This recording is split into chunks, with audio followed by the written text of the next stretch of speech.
Durante 35 años, el aroma del pan recién horneado y mis manos cubiertas de harina fueron mi vida, todo para que mi hija Sofía alcanzara las metas que yo solo pude soñar.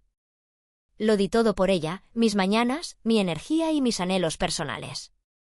Pero el día que inauguró su sofisticado bistró, me miró directamente y dijo: «Mamá, creo que es mejor que no vengas. No es tu ambiente». Lo que ella ignoraba es que cada baldosa de ese local llevaba mi firma en la escritura de propiedad.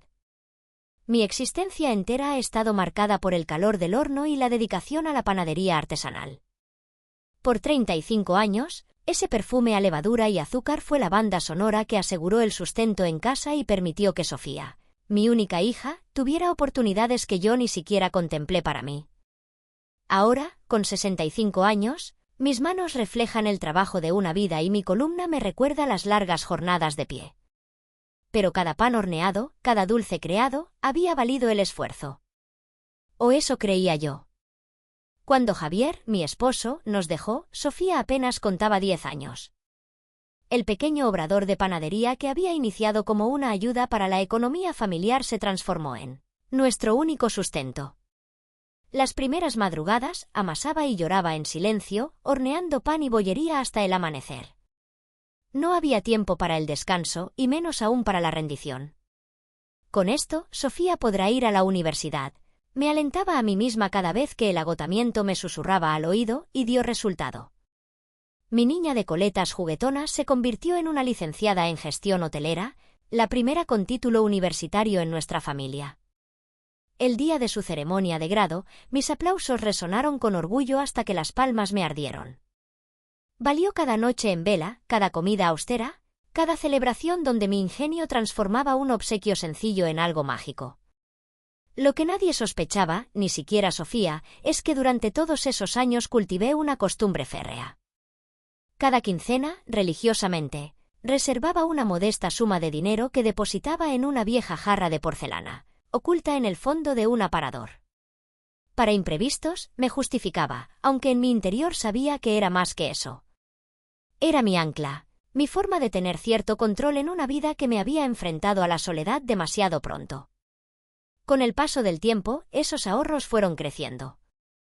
Al alcanzar una cifra considerable, Isabel, una antigua clienta convertida en buena amiga, me asesoró para invertirlos con discreción. Isabel siempre afirmaba que yo tenía un instinto para las finanzas que desconocía en mí. Nunca fui de caprichos ni ostentaciones. Mi modesto apartamento y mi ropa sencilla me bastaban. Mi única extravagancia eran unas joyas de familia heredadas de mi abuela, un juego de pendientes y un collar con pequeños zafiros que reservaba para ocasiones muy señaladas. Para cuando Sofía encuentre a alguien especial, solía pensar, visualizando el instante de entregarle ese legado. Pero la vida rara vez sigue los planes que le diseñamos. Fue una tarde de miércoles cuando Sofía apareció en casa sin previo aviso. Hacía varias semanas que no la veía, algo que se había tornado frecuente desde que se casó con Ricardo, 4 años atrás. Su matrimonio trajo consigo un distanciamiento sutil pero progresivo. Las comidas familiares de los domingos se volvieron esporádicas, las llamadas telefónicas, más breves. Ricardo era un consultor financiero con grandes ambiciones y un gusto por lo exclusivo, que nunca disimuló su menosprecio por lo que él denominaba lo tradicional. «Mamá, tenemos una noticia fantástica», exclamó Sofía en cuanto abrí la puerta. Su algarabía me transportó a la niña que una vez corría a enseñarme un dibujo del que se sentía orgullosa. «Adelante, hija, justo estaba preparando una infusión», respondí, disimulando la emoción que siempre me embargaba al verla. Sofía irrumpió en mi pequeño salón como un vendaval. Lucía prendas que yo jamás podría costear y un peinado vanguardista que la hacía parecer aún más ajena a la niña que había criado.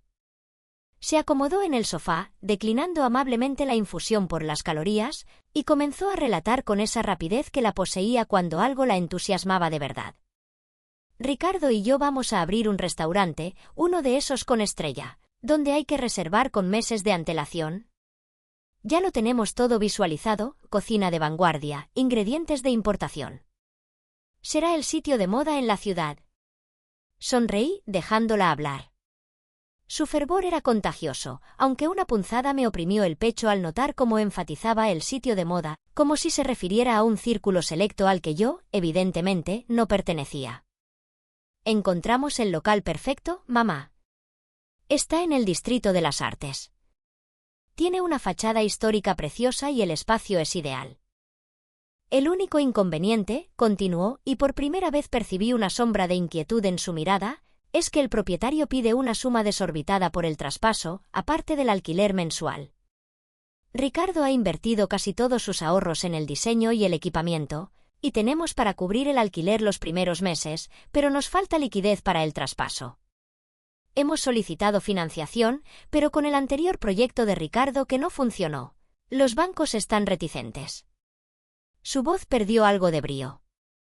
No era la primera aventura empresarial de Ricardo. Su intento anterior, una startup tecnológica, había fracasado ruidosamente el año precedente. Sofía nunca entró en detalles, pero supe que habían perdido una cantidad importante. «¿Y cuánto necesitáis?», inquirí con prudencia. Cuando Sofía mencionó la cifra, sentí un nudo en el estómago. Era, prácticamente, la totalidad de lo que había ahorrado durante más de 3 décadas. «Pero no te preocupes, no te estoy pidiendo dinero, mamá», se apresuró a aclarar, como si la idea de que yo pudiera ofrecerles ayuda económica fuera inconcebible. «Solo quería compartir nuestra ilusión. Ya encontraremos una solución». Asentí, experimentando una extraña mezcla de alivio y decepción. Por un lado, me tranquilizaba que no esperase que yo aportara un dinero que, a sus ojos, obviamente no poseía. Por otro, me dolía que ni siquiera contemplara que su madre, con toda una vida de trabajo a sus espaldas, pudiera tener recursos para apoyarla. Después de que Sofía se marchara, me quedé contemplando la calle por la ventana, sumida en mis pensamientos. Tenía casi exactamente la cantidad que precisaban. Un dinero que había guardado celosamente durante años sin un fin concreto, más allá de la seguridad que me brindaba. Esa noche me costó conciliar el sueño. La idea que comenzaba a tomar forma en mi mente parecía una locura, pero cuanto más la sopesaba, más acertada me parecía. A la mañana siguiente, telefoneé a Isabel. «¿Estás completamente segura, Aurora?», preguntó Isabel mientras examinaba los documentos en su moderna oficina inmobiliaria 2 días después.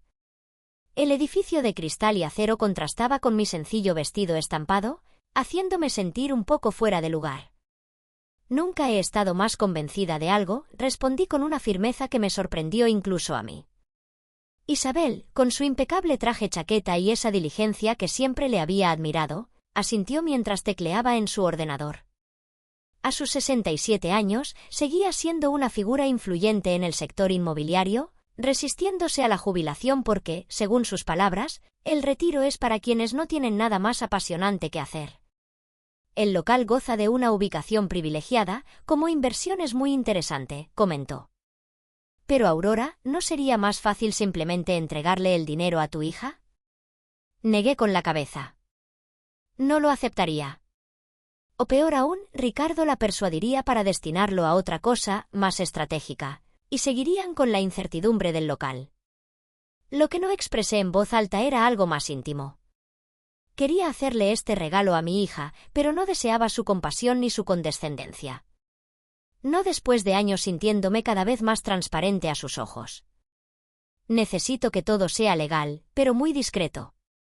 Quiero ser la propietaria real, pero que ellos no lo sepan, al menos por el momento». Isabel me sostuvo la mirada un instante antes de asentir. «Puedo crear una sociedad patrimonial donde tú seas la beneficiaria principal. Ellos firmarían un contrato de arrendamiento con dicha sociedad, no contigo directamente. El precio del alquiler puede ser muy favorable». «Perfecto», sonreí, sintiendo una curiosa mezcla de excitación y alivio. Para completar la suma, tuve que vender las joyas de mi abuela. Al entregárselas al joyero, sentí una punzada de melancolía, pero me reconforté pensando que estaba invirtiendo en el porvenir de mi hija. De algún modo, mi abuela seguiría velando por su nieta. Una semana después, mientras Sofía me contaba entusiasmada por teléfono cómo un inversor anónimo había adquirido el local y les ofrecía un alquiler sorprendentemente asequible, Experimenté una satisfacción callada que no había sentido en mucho tiempo. «Es como si el destino estuviera de nuestra parte, mamá», exclamó Sofía. «A veces la vida nos depara sorpresas, hija», respondí, conteniendo una sonrisa ante la ironía, pensando que, en efecto, pronto tendría su propia sorpresa. Las semanas subsiguientes fueron un torbellino de actividad. Sofía y Ricardo comenzaron las reformas del local, transformándolo en el bistró de sus sueños. Cada ciertos días, Sofía me enviaba fotografías de los avances, aunque nunca me invitaba explícitamente a visitar las obras. Una tarde, finalmente, me armé de valor y me acerqué. Pasaba por la zona y pensé en ver cómo iba todo, dije con naturalidad al entrar, fingiendo no advertir cómo Ricardo tensaba la mandíbula ante mi presencia. «Mamá, ¡ay qué sorpresa!», respondió Sofía, abrazándome fugazmente. Noté que miraba de reojo a Ricardo, como buscando su aprobación. El local era realmente impresionante, techos altos, amplios ventanales y un aire de sofisticación minimalista que incluso yo podía apreciar. Los operarios instalaban lámparas de diseño mientras un interiorista discutía acaloradamente sobre paletas de colores con Ricardo. «¿Te gusta?», preguntó Sofía, su rostro iluminado por el entusiasmo. «Se llamará L.E. Toile. Ricardo dice que evoca exclusividad y glamour». «Es magnífico», respondí con sinceridad. Al fin y al cabo, era mío, aunque ese detalle me lo guardé para mí. «Estábamos pensando en utilizar estos tonos para la mantelería», continuó, mostrándome una carta de colores que a mi ojo inexperto le parecían prácticamente idénticos. «Y la vajilla la traerán de Francia la próxima semana». Observé todo con genuino interés. Entonces, sin meditarlo demasiado, comenté, quizás podrían incorporar un pequeño rincón con postres más caseros, tartas como las de antes, para equilibrar tanta modernidad y darle un toque de calidez. El silencio que siguió fue elocuente. Ricardo soltó una risita educada pero claramente despectiva. «Aurora, apreciamos la sugerencia, pero estamos creando un concepto de alta cocina. Lo casero es precisamente lo que queremos evitar», dijo con ese tono condescendiente que me reservaba. Sofía no dijo nada, solo esbozó una sonrisa incómoda, atrapada entre su esposo y su madre. «Solo era una idea», musité, sintiendo cómo mi presencia se volvía cada vez más inoportuna en un espacio que, irónicamente, me pertenecía. A medida que se aproximaba la fecha de inauguración, mis ofrecimientos de ayuda fueron sistemáticamente declinados. «Gracias, mamá, pero ya contamos con una agencia de relaciones públicas». «Es muy amable de tu parte, pero el chef ejecutivo ya tiene todo el menú definido». «No te preocupes, la decoración está en manos de profesionales». Una tarde, mientras esperaba a Clara en nuestra cafetería de siempre, vi pasar a un joven de unos 28 años. Algo en su expresión concentrada me llamó la atención. Minutos después, lo vi entrar al futuro restaurante de Sofía. Clara llegó puntual como un reloj. A sus 67 años, conservaba una vitalidad admirable y esa franqueza directa que la caracterizaba desde nuestra juventud. «¿Tienes mala cara?», fue su saludo mientras se sentaba frente a mí. «Yo también te aprecio», respondí con una sonrisa fatigada. Le conté mi visita al restaurante y las constantes evasivas de Sofía. Clara me escuchó mientras removía su café, su expresión fluctuando entre la compasión y la indignación. «¿Y cuándo piensas decirles que eres la propietaria del local?», preguntó finalmente. «No lo sé», confesé. «Pensé que sería un momento especial, pero ahora no estoy segura de qué importe». Clara suspiró. «Aurora, siempre has sido igual, entregándote sin esperar nada a cambio. Algún día deberías reclamar lo que te corresponde». Negué con la cabeza. «No se trata de corresponder, es mi hija. Solo quiero ser parte de su vida». Al salir de la cafetería, decidí pasar nuevamente por el restaurante. Para mi sorpresa, solo estaba el joven que había visto antes, organizando lo que parecía ser una cocina impecablemente equipada. «Disculpa», dije desde la puerta. ¿Está Sofía?». El joven se giró, sorprendido. Tenía facciones amables y unas manos que mostraban pequeñas cicatrices y quemaduras, las huellas inconfundibles de un cocinero. «Se marcharon hace como una hora». Soy Mateo, el chef, se presentó, tendiéndome una mano que retiró rápidamente al notar restos de harina. Perdón, estoy probando unas masas. Aurora, me presenté, entrando con timidez. Soy una amiga de la familia. No supe por qué no dije la verdad. Quizás por temor a ver la misma expresión de condescendencia que veía en Ricardo o, peor aún, en mi propia hija. Mateo resultó ser sorprendentemente afable. Me habló con pasión sobre sus ideas culinarias, su formación en una prestigiosa escuela de hostelería local y cómo este era su primer puesto como chef principal. Tengo algunas propuestas que fusionan técnicas modernas con sabores nuestros, de la tierra, explicó, mostrándome un cuaderno lleno de anotaciones y bocetos de platos. Pero el señor Ricardo insiste en un menú completamente internacional y sofisticado. Supongo que él sabe lo que busca. Su tono denotaba cierta resignación. Me descubrí admirando su pasión y lamentando las limitaciones que ya le estaban imponiendo. A veces lo tradicional tiene mucho que aportar, comenté. Mi abuela solía decir que no hay técnica que supere a un buen recuerdo en el paladar. Mateo sonrió ampliamente. Pienso exactamente igual. La comida debe conmover, no solo impresionar. Por primera vez en semanas sentí que alguien realmente escuchaba mis palabras. El día antes de la inauguración decidí llevarle un pequeño obsequio a Sofía. Había bordado con discreción sus iniciales en un delicado pañuelo de lino, algo que pudiera llevar consigo en su gran noche sin que resultara demasiado llamativo o anticuado.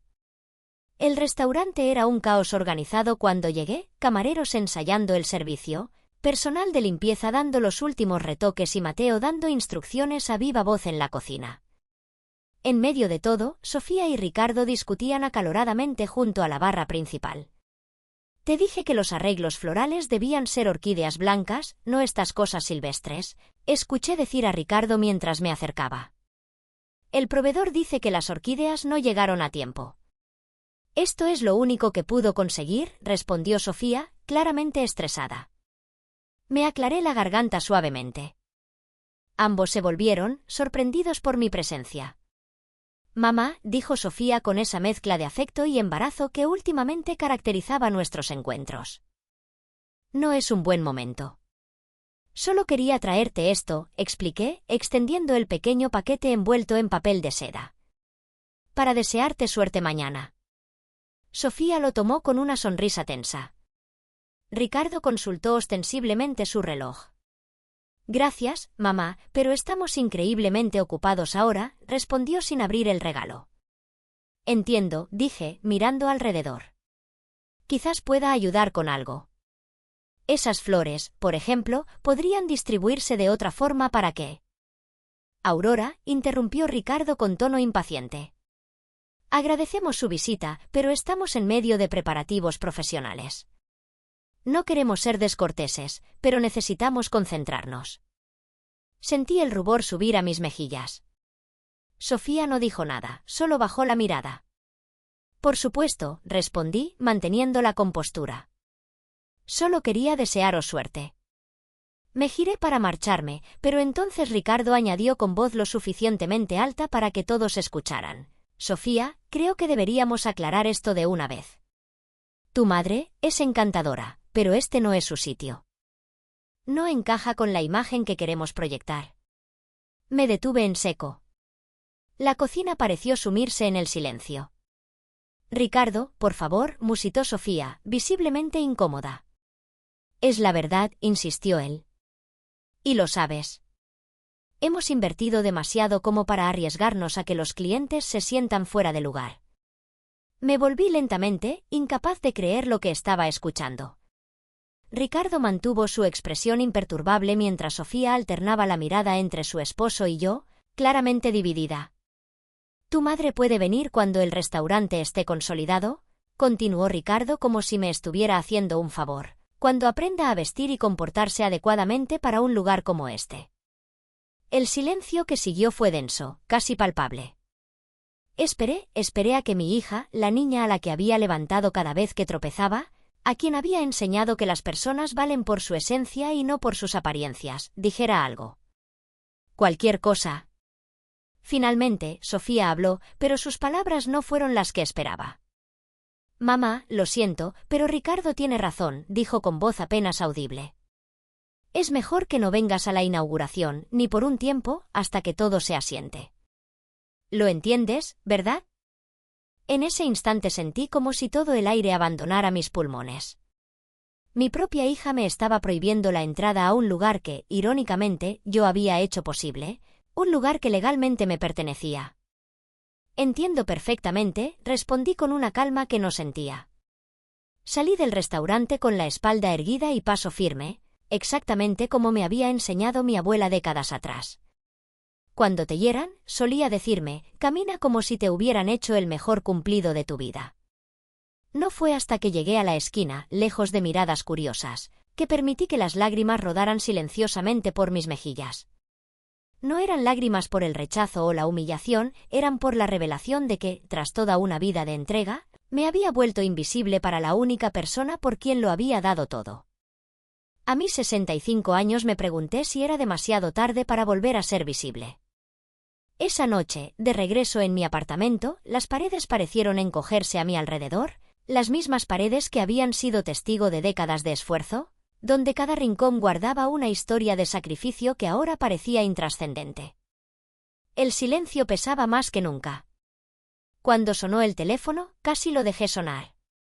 La voz de Clara al otro lado de la línea fue como un faro en medio de un océano de desolación. Voy para tu casa, dijo sin preámbulos cuando le conté lo sucedido, con esa determinación que siempre la caracterizó. 20 minutos después estábamos sentadas en mi cocina, con sendas tazas de tila que ninguna tocaba. Le relaté la escena en el restaurante sin omitir detalles, la voz de Ricardo aún resonando en mis oídos, la mirada esquiva de Sofía grabada a fuego en mi memoria. Diles la verdad, sentenció Clara después de un largo silencio. Diles que eres la dueña de ese maldito local, que se tengan que tragar su arrogancia de una vez por todas. Negué con la cabeza, sintiendo un nudo en el pecho que apenas me dejaba respirar. No puedo hacerle eso a Sofía. La humillaría frente a Ricardo, frente a todos. ¿Y qué hay de tu humillación, Aurora? ¿Acaso no cuenta?, preguntó Clara con ese brillo de indignación que siempre reservaba para defender a quienes amaba. No se trata de mí, respondí automáticamente, como lo había hecho toda mi vida. Clara tomó mis manos sobre la mesa, obligándome a mirarla. Siempre se ha tratado de ti también, Aurora, solo que nunca te has dado permiso para verlo. Esa noche, después de que Clara se marchara, me quedé sentada junto a la ventana, observando la luna. Pensé en mi abuela, en sus manos ásperas por el trabajo duro pero siempre tiernas. En cómo solía decir que la dignidad no se mendiga, se ejerce. En mi padre, quien afirmaba que el respeto es como el aire, solo notas su importancia cuando te falta. A mis 65 años me pregunté por primera vez qué querría yo. No la madre, no la viuda, no la mujer invisible. Yo, Aurora.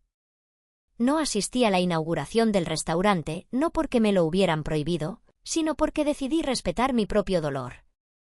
A la mañana siguiente, sin embargo, me encontré caminando hacia el distrito de las artes, donde estaba el Etoile. Mi cuerpo parecía moverse por instinto, como si necesitara confirmar que el rechazo había sido real. A media manzana del restaurante había una pequeña terraza con mesas al sol. Me senté en una esquina desde donde podía observar la entrada del bistró sin ser vista.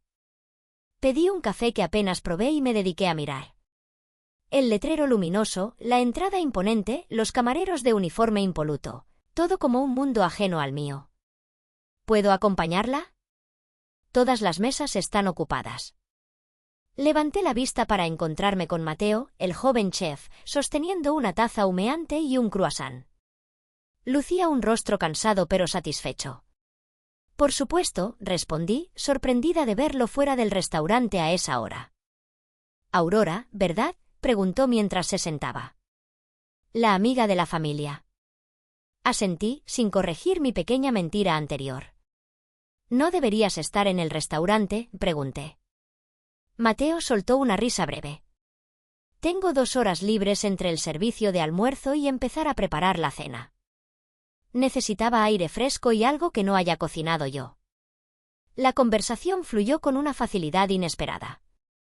Mateo tenía ese don de hacer que te sintieras escuchada, una cualidad cada vez más rara. Me contó sobre la inauguración, buena afluencia, críticos gastronómicos tomando notas, *influencers fotografiando cada plato. Técnicamente fue un éxito, dijo con un tono que sugería un pero implícito. Técnicamente, inquirí. Mateo miró hacia el restaurante, bajando la voz como si temiera ser escuchado a pesar de la distancia. La comida es correcta, elegante, llamativa, muy instagrameable, pero le falta alma. Se encogió de hombros. Ricardo quiere platos que impacten visualmente con ingredientes exóticos. Yo quería equilibrarlo con sabores más profundos, más auténticos, pero no necesito terminar la frase. Entendí perfectamente la frustración de tener tu visión creativa limitada por alguien que confunde lo caro con lo valioso. Mi abuela solía decir que la comida verdaderamente especial es la que te hace cerrar los ojos al probarla, comenté. Porque cuando algo toca tu alma, no necesitas ver nada más. Mateo me miró con repentino interés, como si hubiera dicho algo profundamente significativo. Exactamente, asintió con entusiasmo. Eso es lo que intento explicarles. Pero Ricardo insiste en que los clientes comen primero con los ojos y que necesitamos platos que generen contenido en redes sociales. Esa primera conversación casual se convirtió en una rutina.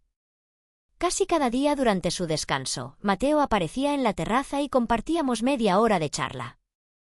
Nunca mencioné que era la madre de Sofía y él nunca preguntó por qué una amiga de la familia jamás entraba al restaurante que observaba desde la distancia. A través de nuestras charlas fui conociendo la realidad detrás de la fachada elegante. El Etoile no estaba funcionando como esperaban. La clientela inicial, atraída por la novedad, comenzaba a escasear. Las reseñas, aunque elogiaban la presentación, señalaban que los platos carecían de personalidad y calidez. Ricardo culpa a todo y a todos, me contó Mateo un día, visiblemente frustrado. A los proveedores por ingredientes que, según él, no son suficientemente exclusivos. A los camareros por no vender adecuadamente los platos, incluso a los clientes por no apreciar la alta cocina. ¿Y tu opinión no cuenta?, pregunté. Mateo sonrió con amargura. Soy solo el chef. ¿Qué podría saber yo sobre comida?, respondió con ironía. Además, Ricardo tiene la última palabra. El restaurante es su sueño y su inversión. ¿Y Sofía? La pregunta escapó de mis labios antes de poder contenerla. La señora Sofía, ella está en el medio. A veces parece querer intervenir, pero siempre termina cediendo. Tiene buenas ideas, pero Mateo se detuvo como si temiera estar hablando demasiado. Pero Ricardo tiene la última palabra, completé su pensamiento. Exacto, asintió. Aunque últimamente parece más preocupada. Los números no cuadran y he escuchado algunas discusiones sobre facturas pendientes. Sentí una punzada de preocupación. Como propietaria del local, Isabel me mantenía informada sobre los pagos del alquiler, que hasta ahora habían sido puntuales, pero el resto del negocio estaba fuera de mi conocimiento. 3 meses después de la inauguración, Mateo llegó a nuestra cita habitual con una expresión sombría que nunca le había visto. ¿Está todo bien?, pregunté mientras se sentaba. El restaurante está al borde del cierre, respondió sin preámbulos. Ricardo hizo inversiones desmesuradas en equipamiento que apenas utilizamos. El menú no conecta con la gente y los gastos fijos nos ahogan. Sentí un nudo en el estómago, no por el dinero invertido en el local, sino por lo que esto significaría para Sofía. ¿Qué vais a hacer?, pregunté. Ricardo habla de reinventarse, de traer a un chef con estrella Michelin como asesor, lo que significa gastar más dinero que no tenemos en otro concepto igual de desconectado de la realidad, respondió Mateo, pasándose una mano por el cabello con frustración. Han estado buscando inversores desesperadamente. Incluso intentaron contactar a la madre de Sofía para pedirle un préstamo, pero al parecer no responde sus llamadas. Mi corazón dio un vuelco. Era cierto, había visto las llamadas de Sofía en mi teléfono durante semanas, pero el dolor del rechazo era aún demasiado reciente. Cada vez que veía su nombre en la pantalla, recordaba sus palabras, es mejor que no vengas. Así que dejaba que el teléfono sonara, prometiéndome devolverle la llamada al día siguiente, algo que nunca hacía. ¿Y tú qué harías?, pregunté, intentando controlar el temblor en mi voz. Si pudieras decidir, ¿cómo salvarías el restaurante? Los ojos de Mateo se iluminaron con una pasión que me recordó a mí misma décadas atrás, cuando hablaba de mis sueños de tener mi propia pastelería. Cambiaría todo el concepto, respondió sin dudar. Mantendría la elegancia del lugar, pero con un menú que honre nuestras raíces, nuestros sabores. Platos que cuenten historias, que evoquen recuerdos. Técnicas modernas, sí, pero al servicio del sabor, no de la apariencia. Suena como un lugar donde yo sí podría entrar, comenté con una sonrisa triste. Sería un lugar donde todos deberían poder entrar, afirmó Mateo con convicción. La buena comida no debería ser exclusiva, sino inclusiva. Debería reunir a las personas, no segregarlas. Al regresar a casa esa tarde, tomé una decisión. Llamé a Isabel. «Legalmente, ¿tienes todas las opciones?», me explicó Isabel 2 días después mientras revisábamos documentos en su oficina. ¿Puedes esperar a que dejen de pagar el alquiler y proceder al desahucio? ¿Puedes revelar ahora que eres la propietaria y establecer nuevas condiciones? ¿O puedes seguir en silencio y ver cómo se hunden? La última opción me provocó un escalofrío. No importaba cuánto me hubiera dolido el rechazo de Sofía. Verla fracasar nunca sería un consuelo. ¿Qué sugieres, Isabel? Isabel se quitó las gafas y me miró directamente. Creo que ya es hora de que te hagas visible, Aurora. No como la madre sacrificada que siempre da en la sombra, sino como la mujer inteligente y capaz que realmente eres. Sus palabras resonaron profundamente. Durante toda mi vida había existido en los márgenes, conformándome con dar sin reconocimiento, aceptando ser invisible como si fuera mi lugar natural en el mundo. Organiza una reunión, decidí finalmente, entre los propietarios del local y ellos. No les digas quién estará presente. Isabel sonrió con aprobación. Ya era hora. El día de la reunión llegué temprano a la oficina de Isabel. Había elegido cuidadosamente mi atuendo, un traje de chaqueta color crudo que había confeccionado yo misma años atrás para ocasiones especiales. Sencillo, elegante, como siempre había sido mi estilo. Clara insistió en acompañarme para darme apoyo moral, aunque sospechaba que también quería presenciar el momento. A las 10 en punto, la secretaria de Isabel anunció la llegada de Sofía y Ricardo. Desde mi posición podía escuchar sus voces en el pasillo. «¿Crees que podremos negociar un aplazamiento o estamos acabados?», decía Ricardo. «Usa tu encanto si es necesario». «No estoy segura de que funcione», respondió Sofía con una voz que denotaba agotamiento. «Según el contrato, ya deberíamos saber». Se interrumpió al entrar en la sala de juntas y verme allí. La confusión cruzó su rostro como una nube pasajera, seguida rápidamente por la vergüenza al recordar nuestro último encuentro. «Mamá, ¿qué haces aquí?», preguntó visiblemente desconcertada. Ricardo parecía igualmente sorprendido, pero se recompuso rápidamente, adoptando su habitual tono condescendiente. «Aurora, me temo que está en la reunión equivocada. Estamos aquí para un asunto de negocios muy serio». Isabel se aclaró la garganta desde la cabecera de la mesa con una sonrisa que apenas podía contener. «De hecho, Ricardo, están exactamente en la reunión correcta», intervino con tono profesional. «Permítanme presentarles formalmente a la propietaria mayoritaria del local que ocupan, Aurora Fernández». El silencio que siguió fue tan denso que casi podía cortarse. Sofía palideció, mirándome con ojos incrédulos. Ricardo, por primera vez desde que lo conocía, parecía haberse quedado sin palabras. «¿Tú?», logró articular finalmente Sofía. «¿Tú eres la propietaria, todo este tiempo?». Asentí, manteniendo una calma exterior que no reflejaba el torbellino de emociones en mi interior. «Compré el local cuando me contaste que lo habíais encontrado pero no podíais permitíroslo», expliqué. «Quería ayudarte a cumplir tu sueño». «¿Por qué no me lo dijiste?», preguntó Sofía, su voz oscilando entre la sorpresa y algo que sonaba peligrosamente cercano al reproche. «Al principio quería que fuera una sorpresa», respondí con honestidad. Después, supongo que no encontré el momento adecuado y luego, me dejaste muy claro que no encajaba en tu nuevo mundo. Ricardo se había hundido en una silla, su arrogancia habitual disuelta en una expresión de incredulidad y quizás, solo quizás, un atisbo de vergüenza. Nos dijiste que no tenías dinero, musitó Sofía como si ese fuera el detalle más importante. Yo nunca dije eso, corregí suavemente. Tú lo asumiste. Como asumiste muchas otras cosas sobre mí. Isabel intervino entonces, dirigiendo la conversación hacia terreno más práctico. Explicó la situación legal, cómo el contrato de alquiler había sido extremadamente favorable para ellos y cómo tenía conocimiento de su actual situación financiera precaria.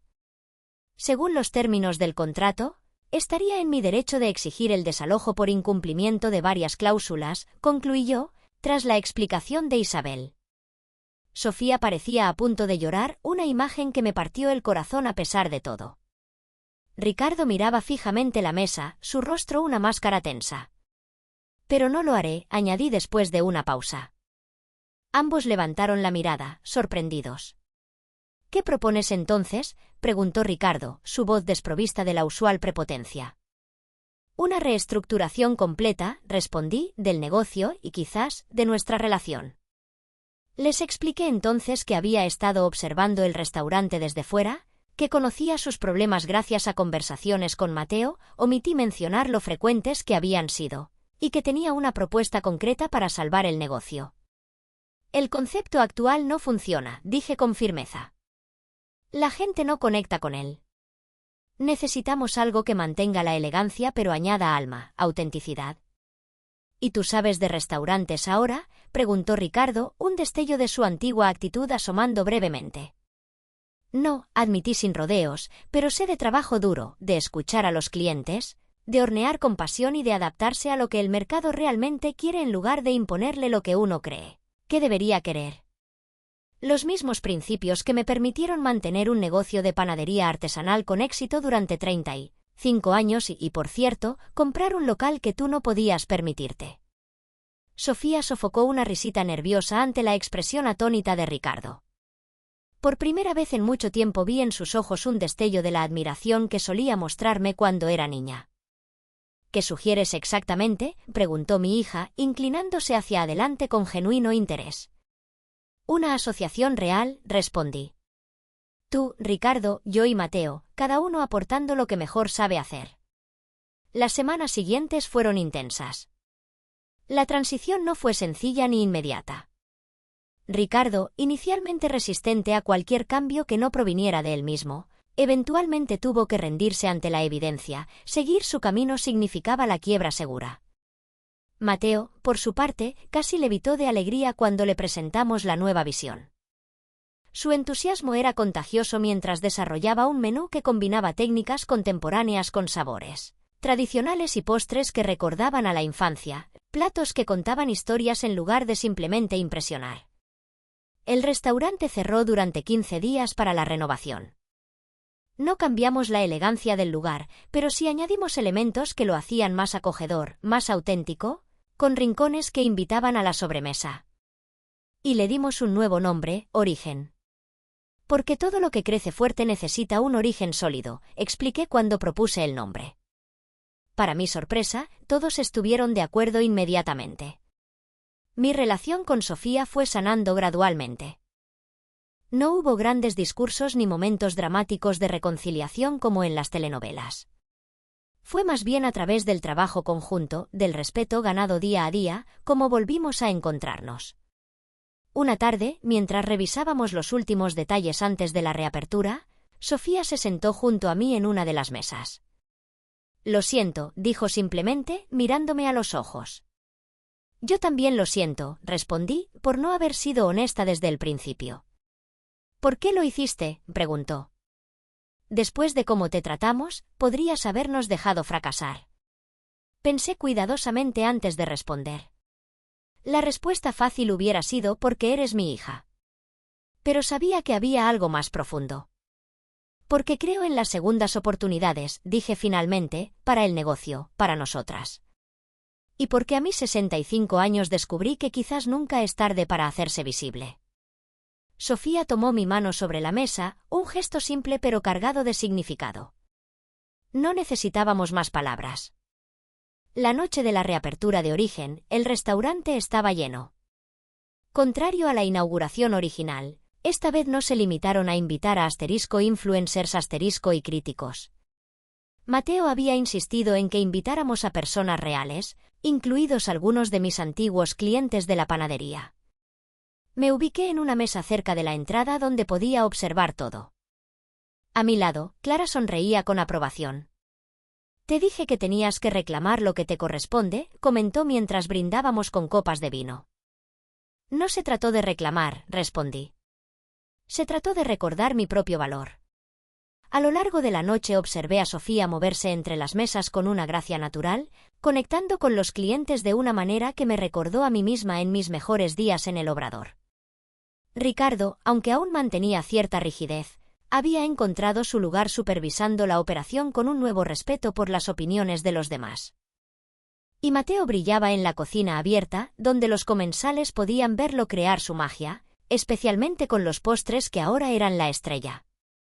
En un momento de la noche, una joven pareja en la mesa contigua recibió su postre, una tarta de manzana caramelizada con helado de canela, una de mis recetas de toda la vida que Mateo había refinado.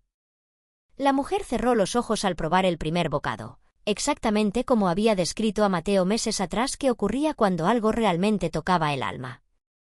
Su expresión de puro deleite fue toda la confirmación que necesitaba. «¿Está disfrutando la velada, señora?», me preguntó un camarero al pasar. «Mucho», respondí con una sonrisa. «Me siento completamente en casa». Y era verdad. A mis 65 años, en un restaurante elegante del que legalmente era propietaria, rodeada de personas que ahora me veían realmente, me sentí finalmente en casa. No en los márgenes, no en las sombras, sino en el centro de mi propia vida. Cuando Sofía se acercó más tarde para preguntarme qué me había parecido todo, respondí con la verdad más simple y profunda que conocía: «Estoy orgullosa de ti, de esto, de nosotras». La vi sonreír, una sonrisa que me recordó a la niña que una vez llevaba en brazos, y supe que ambas habíamos aprendido la misma lección, que el respeto no puede comprarse ni imponerse, solo ganarse, y que nunca es tarde para reclamar nuestro lugar en el mundo, para hacernos visibles después de una vida en la penumbra. Para florecer, incluso a los 65 años, lo único que necesitamos son raíces fuertes y el valor de crecer hacia la luz.